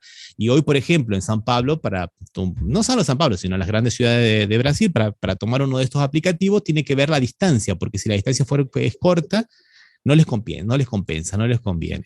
Entonces, esto genera un clima en el cual la comida ha subido mucho, la gente no tiene para comer, todo lo que es la logística de los transportes, de las mercaderías, está carísimo, y muy relacionado con estas crisis institucionales que dice Bolsonaro. Porque, ¿por qué sube el dólar? Porque es una de las cuestiones fundamentales. ¿Por qué sube el dólar? Porque los inversores extranjeros están saliendo de Brasil, pero saliendo raudamente. Se están yendo, están huyendo del mercado brasileño porque no confían en estas crisis institucionales, en estas amenazas constantes, digamos, diuturnas, porque de mañana una, la tarde otra, de Bolsonaro constantemente, poco fruto de su propia fragilidad también, ¿no? O sea, es una especie de loco que dobla las apuestas. Cuanto más amenazado se siente, más dobla las apuestas y más amenaza con un golpe. Pero bueno, también se relaciona también con la propia política de Bolsonaro de no proteger el medio ambiente, de fomentar esta extracción ilegal de minerales a través de discursos, a través de medidas legislativas que manda, y principalmente por haber desarmado, desarticulado y, digamos, dejado sin presupuesto todos los organismos de contralor del medio ambiente y de las reservas de los pueblos originarios.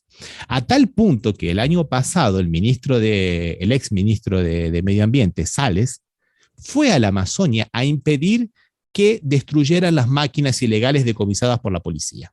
Él presencialmente fue un ministro, fue al medio de la Amazonia, porque los inspectores, del medio ambiente descubrieron la extracción ilegal y iban a destruir las máquinas como corresponde, como manda la ley. Esto es una medida legal, el decomiso hay que destruirlo. Él fue para que no lo hicieran. Entonces es una especie como de viva la pepa, y la gente hace lo que quiere, y lo que propone Bolsonaro es, bueno, ármense.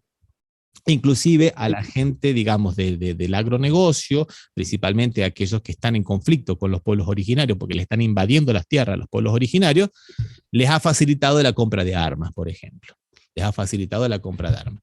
Y esto puede dar los resultados son cada vez más catastróficos, ¿no? Porque los ríos están secos, porque los costos de transporte del cereal son carísimos, el río Paraguay está seco, no pueden andar las barcazas, entonces tienen que sacarlo, la soja en el Mato Grosso es el corazón sojero, ¿no? de Brasil, y la tienen que sacar por camiones, solo que no hay ni suficientes camiones, y la gasolina está mucho más cara, la nafta está mucho más cara, el diésel está más caro, y tampoco hay rutas. Lo mismo está pasando con lo que es la cuenca del Paraná-Plata.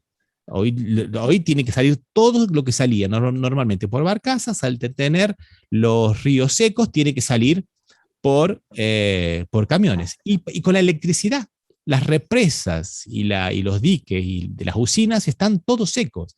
Una de las mayores, la de Furnas, en Minas Gerais, está con el 17% de su capacidad. Eso significa que nosotros ahora estamos consumiendo energía hecha por generadores de gasoil, carísima, que contamina mucho más, y la estamos sintiendo en el bolsillo. Estamos pagando 60% más caro porque estamos en, digamos, lo que le llaman acá bandera roja 2. O sea, el precio más caro, pero a partir de mañana va a subir 50% más. O sea que la gente no puede más encender la luz. Estamos en una situación de un caos terrible. Y a todo esto, Bolsonaro, digamos, la única respuesta que tiene es convocar una manifestación para el día 7 de septiembre, la semana que viene, que es el Día de la Independencia de Brasil. Se conmemora la independencia de Brasil, principalmente contra el Supremo Tribunal Federal, el Superior Tribunal Federal de Justicia contra la Corte Suprema de Justicia, porque tiene 3 procesos bastante fuertes. Hay una comisión parlamentaria de investigación que está demostrando toda la corrupción que hubo, principalmente desde febrero hasta junio, en la compra de las vacunas en el Ministerio de Salud, que estaba en manos de un militar, de Pazuello, de un general, y esos escándalos están saliendo a la luz. Y Bolsonaro hace eso, está creando una crisis institucional que ya está insoportable. Por eso, como habías dicho muy bien, Julio, apareció en ese periódico, pero apareció en todos lados, apareció en todos los periódicos de acá de Brasil. Hay una nota de la poderosa Fiesp, de la Federación de las Industrias del Estado de San Pablo, y otra de la FEBRABAN, que es de la Federación de los Bancos Brasileros, pidiéndole a Bolsonaro que pare de crear crisis institucionales, porque no se aguanta así. No se aguanta así. ¿Cuál es el papel, el rol que está jugando el vicepresidente en este caso? Todos los días es una cosa diferente. En este momento, por ejemplo, ayer avaló abiertamente los comunicados de la FEBRABAN y de la Fiesp, diciendo que son instituciones pilares de Brasil. Veremos que es un militar también, ¿no? Claro. El vicepresidente, y está avalado también por vastos sectores militares, porque hay, ¿cuántos? 1.200 funcionarios militares en Brasil. En realidad son más, porque ¿no? muy bien lo que estás diciendo, Julio, porque lo que pasa es que también tienen los conchavos de los familiares, esposas, claro, cuñados, hijos, o sea que de alguna manera se han apropiado del Estado brasileño. Se han apropiado del Estado. Y han hecho cosas horribles, Julio. Por ejemplo, han nombrado 200 mariscales de campo. O sea, mariscales de campo existen 4 o 5 por país, y el último en Francia fue por participación en la Segunda Guerra Mundial. Acá han nombrado 84 entre aeronáutica y marina y 111 del ejército. Son todos mariscales, o sea, todos medalla, medalla, medalla, como el perro Patán de los dibujos animados, pero sueldos, sueldos, sueldos. O sea, claro, hay una verdadera apropiación del Estado, y eso genera también una imagen muy negativa del ejército, que hasta ahora no la tenía. Ellos salieron de alguna manera medio que ilesos después de la dictadura. Claro, por eso te preguntaba el rol del vicepresidente, que parecería ser, ¿no?, como que quiere jugar un poco al recambio, ¿no? Sí, una cosa que tiene que quedar claro, que el ejército, que las Fuerzas Armadas no están totalmente con Bolsonaro. Tratan de mantener alguna aproximación con Bolsonaro, pero no mucho, porque, por ejemplo, si fuera por Bolsonaro ya hubiera habido un caos acá en Brasil impresionante. Hace 2 semanas atrás, el día 10, ¿se acuerdan que pusieron los tanques en la avenida principal ahí de Brasilia, ¿no?, donde está el Congreso y donde está la Casa de Gobierno? Vale. Porque ese día se votaba en el Congreso el voto impreso, que Bolsonaro decía que no iba a haber elecciones si no había voto impreso y que pudiera ser auditable de esa manera, ¿no? Y el Congreso trataba ese proyecto de ley que había mandado Bolsonaro, y a la mañana mandaron los tanques para invitarlo a Bolsonaro a participar de algunas maniobras que se hacen todos los años de rutina de la Marina.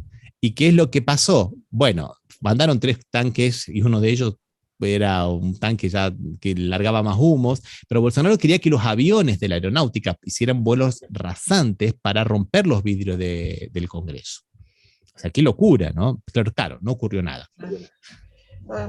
Ramiro, quería preguntarte algo respecto de la situación de la pandemia y en este marco.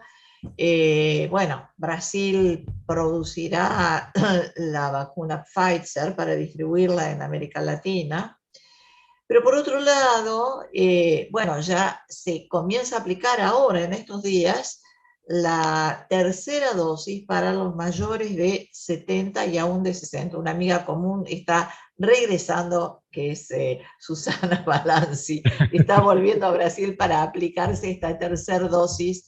¿Qué nos podés comentar respecto de esta cuestión? Bueno, en realidad es verdad lo que casi tal cual como lo estás diciendo. Lo que pasa es que hay una lucha también interna política entre Bolsonaro y Doria, que es el gobernador de San Pablo. Porque acá en San Pablo, por digamos, por el propio gobierno de San Pablo. Doria era un hombre de Bolsonaro, ¿no? O sea, cuando se dice tan es así que, por ejemplo, se hablaba de la fórmula Bolso-Doria, ¿no? Bolsonaro y Doria, y a partir de la pandemia ellos toman posiciones diferentes, ¿no? Pero no son tan opositores, digamos. Pero acá se fabrica, el Instituto Butantan de San Pablo fabrica la vacuna china, la CoronaVac. Y Bolsonaro todos los días está, digamos, hablando mal de la CoronaVac porque habla mal del gobernador, en realidad. Es esa la cuestión. Entonces ahora con esta cuestión de la Pfizer se levanta un poco esa polémica también, se reactiva esa polémica hablando en contra de la vacuna china. Inclusive la tercera dosis va a ser dada, no participa la vacuna CoronaVac. No se sabe por qué. La tercera dosis será con la Pfizer, con la AstraZeneca fabricada en Río de Janeiro por el Instituto Fiocruz. Claro, pero no por la CoronaVac, porque esa vacuna es mala, porque es de San Pablo y es de Doria. O sea, es muy infantil todo esto. Nosotros lo tomamos, y es la salud lo que está en juego. Y eso habla un poco de lo que ha sido la gestión de las políticas públicas en la época de la pandemia. Estamos con 568.000 fallecidos, pero reales se calcula que es el 33% más el año pasado. Porque este año también, cuando sumemos lo de este año, vamos a ver que tenemos muchos más. Y hay algunos científicos pero muy prestigiosos, como el doctor Nicolelis, que dice que es una locura lo que se está haciendo, la vuelta a las clases, el hecho de que se esté de alguna manera ninguneando el problema, porque la variante Delta está en Río de Janeiro pero muy fuerte. Están todos los hospitales en Río de Janeiro con muchos niños hospitalizados, internados por coronavirus, y no le están dando bolilla a ese tema. El tema de una tercera ola con la variante Delta, que ya está en Brasil, pero cuyo foco está en la ciudad de Río de Janeiro, en el estado de Río de Janeiro, mejor dicho, va a ser devastador. Entonces, y acá estamos como si no hubiera pandemia. No obstante eso, fíjate qué interesante, Adriana, que se está pensando en dar la tercera dosis, pero todavía la segunda dosis estamos pero muy mal. Apenas 27% de la población, digamos, que tendría que haber tomado la segunda dosis, tiene la segunda dosis. Claro, eso justamente me estaba comentando Balanci, ¿no? Respecto de esta segunda dosis, que en términos porcentuales la ha recibido muy poca gente. Entonces, yo la estoy esperando y la primera dosis me la aplicaron en mayo, por ejemplo. Claro. De modo que hablar de esta tercera dosis, aparece como una cosa por lo menos lejana, aunque ya hay una fecha, ¿no? Han dado una fecha para el inicio de la aplicación. Sí, qué interesante, Adriana. Quiero decir solo una pequeña cosa con relación a esto para que nosotros veamos las motivaciones de estos anuncios. Esa tercera dosis se anunció primeramente en Río de Janeiro, que se lo hace, desde mi punto de vista, para esconder el gran foco que es la variante Delta en Río de Janeiro. La Delta. O sea, todas estas cuestiones tienen que ver más con politiquería barata de comité que con verdaderas políticas públicas en materia de salud. Y con ocultamiento. Y claro. Sí. Ramiro, claro. Bueno, hasta ahora el panorama que nos estás dando, digamos, de Bolsonaro, de su interna, de los sectores militares, digamos, que han cooptado el Estado prácticamente, ¿no? Por la descripción que hay, los hechos concretos, digamos, del funcionariato en el Estado. Estaba mirando las cifras, ¿no? Que dan, por lo menos las que se conocen públicamente, que digamos, a toda la crisis esta, que se suma a toda la crisis económica, social, política, se plantea que hay el paro, hambre, informalidad, son 27 millones de brasileros, aparentemente 13 de cada 100, según lo que se estaba estimando, digamos, debe ser obviamente mucho más, que se encuentran en pobreza extrema. Claro, bien, perfecto. No da posibilidades, no hay vías de salida de esto, digamos. Todo parece un túnel, digamos, que se va angostando, ¿no? Por el contrario, se va angostando. Entonces, ¿qué hay del otro lado? Te aclaro una cosa. Esos números están desfasados y esos números son incompletos. Están desfasados porque esa es la medición que se hizo del 2017 al 2019. Esto es Datafolia, ¿no? Claro, sí, sí, sí, porque sale cada 2 años ese informe. Ah. Sí, que es el último informe que salió, pero que tiene que ver con ese periodo. 27% de pobreza extrema y 41% de inseguridad alimentaria. O sea, que personas que no saben si van a poder comer de acá a 2 días. Hoy el ejército no tiene comida. Hoy el ejército no tiene comida, están pensando que los soldados tengan media jornada, digamos, porque no tienen para darle de comer. No tienen frijoles, no tienen arroz, no tienen comida. Hoy el ejército brasilero, por causa de eso que estás diciendo, muy bien colocado, Julio, muy bien colocado. O sea que es una situación realmente de catástrofe lo que se está viviendo. Es una crisis socioeconómica donde, digamos, por este lado, por este camino económico, evidentemente no va a haber ninguna solución, pero para nadie. Digamos, ¿cuál es el interés entonces? ¿Romper el Estado brasilero? Porque ya lo han roto bastante, se ha vuelto, da la sensación que se ha vuelto aquello de ese Estado federal, ¿no es cierto?, donde cada entidad federada, ¿no?, va por su lado, ¿no? Por eso esta división que hay, ¿no?, de Doria con su, ¿no?, alma pater, digamos, por decirlo así, por su, Sí. y que era así en los años 60, digamos, ¿no? Esto se había grabado en los años 60, pero se fue encauzando con un destino común, un desarrollismo, un Brasil que buscaba su lugar en el mundo. No olvidemos que es una de las grandes potencias, Brasil, ¿no? Es un continente en sí mismo, es un estado prácticamente continental. Entonces, y donde Argentina y los países sudamericanos dependemos totalmente de lo que pasa en Brasil. Entonces necesitamos seguir cuál es el hilo del lado, digamos, del Brasil sudamericano, si es que lo hay, porque un dato más que quería insertar, que ahí veo que antes de cederla a mi compañera Adriana, he leído hace poco también un trabajo de Fuerzas Armadas brasileñas, donde colocan, y a mí me parece que todavía eso sigue siendo real, una hipótesis de conflicto con Francia, a pesar de que Francia, que estaban haciendo el submarino nuclear y demás, pero por el tema del Amazonas precisamente, ¿no?, donde la Guyana, digamos, recordemos a todos nuestros oyentas, de que nosotros, Sudamérica limita con la Unión Europea, porque está la Guyana francesa, que es una entidad jurídica, digamos, de francés. Entonces, de Francia. Entonces, a mí me parece bastante plausible, digamos, también, de que Francia esté mirando, porque es un país colonialista, esté mirando, digamos, con ansiedad, qué es lo que está pasando aquí, qué está pasando en el Amazonas, digamos, entonces, ¿qué sucede? ¿Hay algo de eso? ¿Se habla también? No, no se habla nada de ese tema, no se habla nada de ese tema. En realidad, también estamos hablando de una zona una de las cuencas auríferas, o sea, de oro más grandes que hay en todo Sudamérica, ¿no? Que coincidentemente también gran parte la tiene Venezuela, ¿no? Y también podemos ver un poco digamos, la obsesión que tiene Estados Unidos con Venezuela, porque Venezuela no es solamente petróleo. El petróleo, inclusive, hasta posiblemente dentro de 20, 30 años no tenga la preponderancia económica que tiene ahora.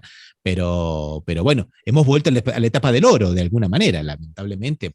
Bueno, no sé, hemos vuelto por causa de las crisis americanas, como habíamos dicho antes. Pero el ejército está totalmente despedazado. Entonces, por eso que muchos analistas acá en Brasil piensan que es difícil que haya un golpe de Estado por parte del ejército. Lo que pasa es que hay un factor que no había en los años 60, muy bien lo que colocaste, Julio, que es el factor policías militares, que están infiltradas por el pensamiento bolsonarista. Ya hicieron cosas como, por ejemplo, un amotinamiento en el carnaval de Ceará, que terminó mal, terminó con un senador baleado, y con toda la participación del bolsonarismo y con la participación de Carla Zambelli, del marido de ella, y que fue el amotinamiento de las fuerzas de la policía militar. Entonces acá se piensa mucho en eso. Militares en Brasil hay aproximadamente 166.000 más o menos. pero policías militares son 500.000 de policías, no, perdón, 600.000 policías ¿Y militares. las milicias bolsonaristas? Bueno, y ese es el otro tema, porque muchas de esas policías militares, de esos policías militares, transitan en una especie de puerta giratoria entre la regularidad y la irregularidad. La irregularidad son las milicias, estos grupos que tienen territorio, estos grupos que son como mafia y que le han tomado los barrios a los grupos narcotraficantes de Río de Janeiro, pero que se van, digamos, yendo para otros lugares. Entonces las milicias, y las milicias están alimentadas por muchos de las de sectores del ejército, pero también principalmente por muchas de estas policías, de estos policías militares. Y están prácticamente muy asociados al bolsonarismo, pero inclusive institucionalmente, ¿no?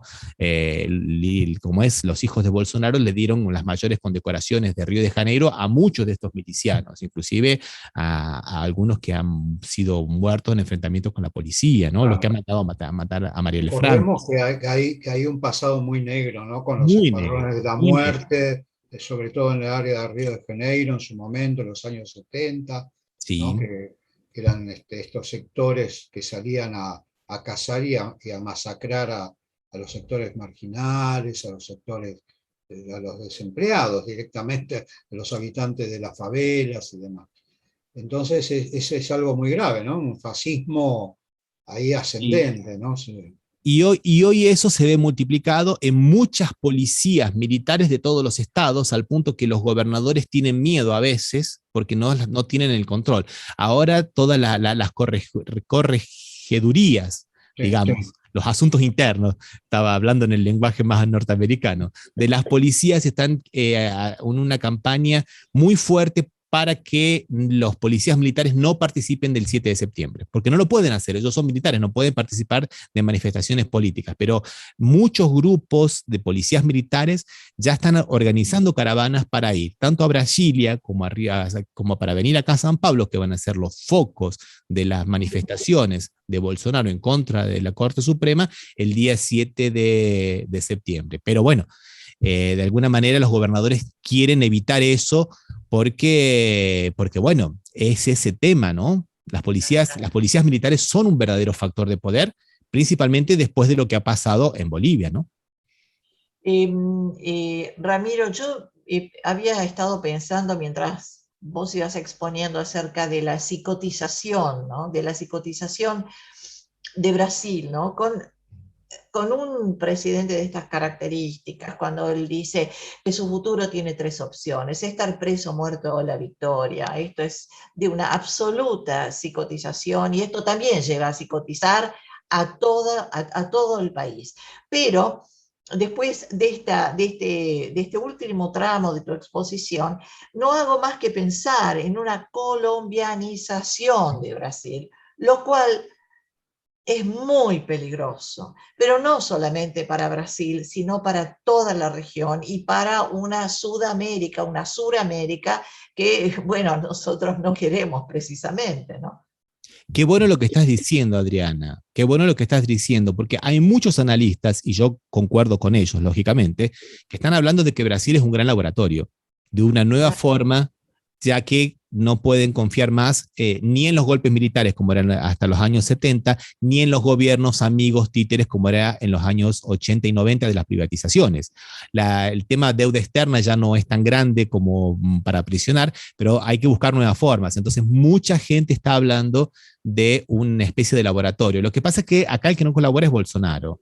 Cuando vino hace 2 meses atrás la delegación para hablar con Bolsonaro, salieron horrorizados. Encontraron un tipo que decía barbaridades, medio loco, bastante psicótico de esa manera, muy bien lo que estás diciendo, Adriana, y que les decía que en Estados Unidos Biden ganó porque hubo fraude.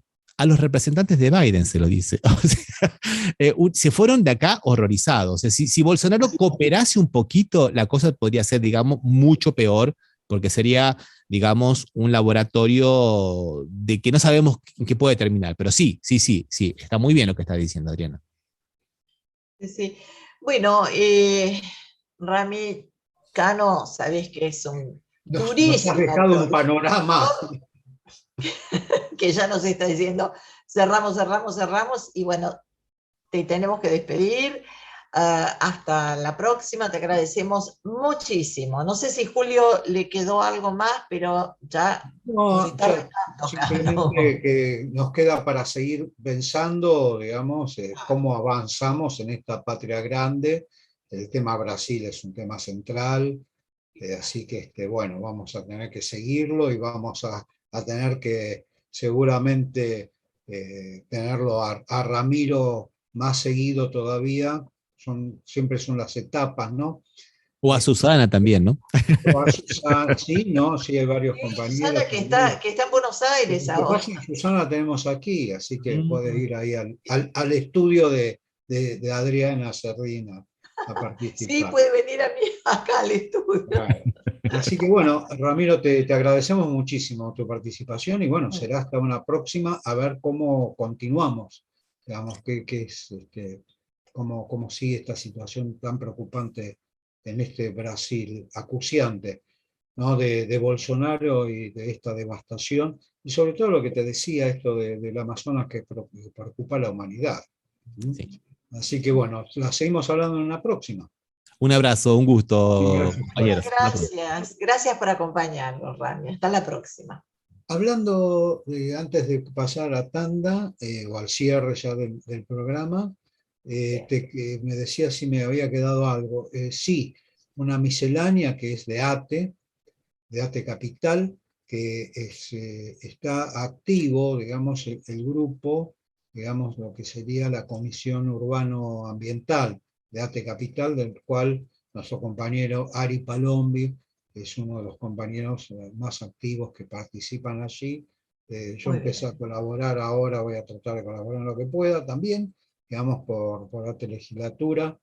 Y es algo importante y vamos a traer algunas novedades de lo que se está haciendo en Urbano Ambiental de ATE Capital. Una de las cuestiones que ya podemos empezar y que casi se me queda en el tintero, la voy a sacar, voy a mojar la pluma y la palabra y vamos a decir que a partir de la semana que viene, creo que es el 15, después vamos a precisarlo de todas maneras, estemos atentos, se abre la inscripción para las audiencias públicas por la costa urbana del grupo IRSA, que plantea erigir unas torres en lo que fue la ciudad deportiva, la conocida ciudad deportiva de Boca Juniors en la costanera sur, digamos, otra mole, digamos, de cemento que se piensa instalar allí para el negocio inmobiliario, si bien son tierras privadas que se compraron privadamente, pero están en el marco de la costa del Río de la Plata y de la imposibilidad y todo lo que eso significa para el deterioro ambiental de los que somos ciudadanos porteños, para decirlo de una manera, pero que también dañan el medio ambiente para todos los argentinos. Y el Bueno, Río de la Plata también. estaremos militando intensamente esa causa, compañero Julio.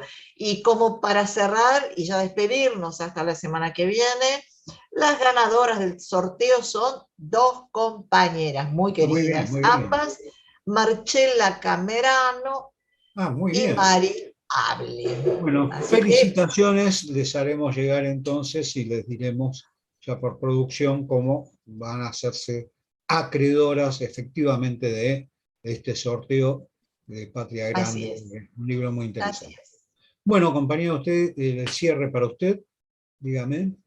Cerramos los dos, ¿qué le parece? Nos Bueno, despedimos hasta el martes próximo con simplemente, y ni más ni menos que con Patria Grande Latinoamericana, nuestro compromiso. Hasta la próxima. hasta la próxima.